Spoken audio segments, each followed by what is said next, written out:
Hey everybody, how's it going? So I started on the vehicle today.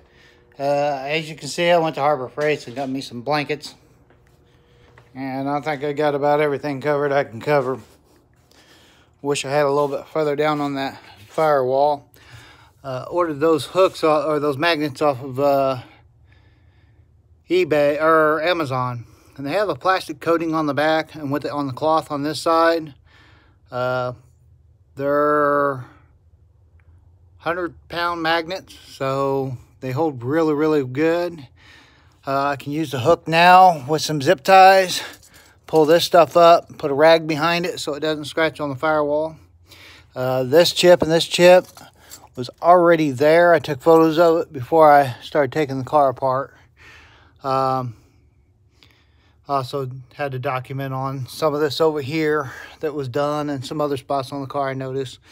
By the looks of it, this thing's been setting for quite some time.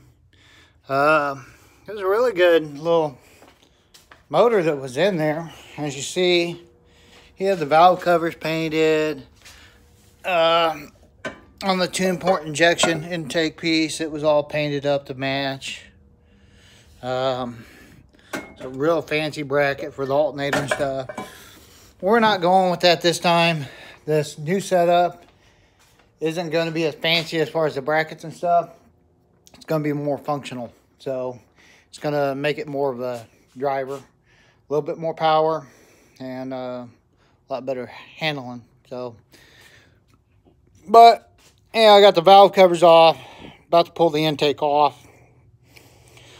I'm going to go and pull the battery tray out. I'll disconnect the manifold. First I'll get underneath it, finish disconnecting everything up front.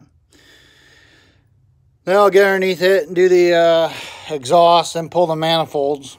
That's going to be a fun chore right there. And get the manifolds out. Then once I get everything done there, I can go ahead and hook a chain up to it and the hoist up to it. I'm going to put pressure on it. The main purpose is to keep the motor from rocking back. Also, the little sending unit, I'm going to go ahead and pull that adapter off. It should come off. By the looks of it, as soon as I get that intake off, I'll be able to get to it good. I don't want nothing on the back of the motor, in between the motor and the firewall. They'll scratch. So if I put some pressure on the motor, leaving the motor mounts on, when I drop the crawler underneath it and drop the transmission out, it'll keep this thing from rocking back and biting into that firewall at all.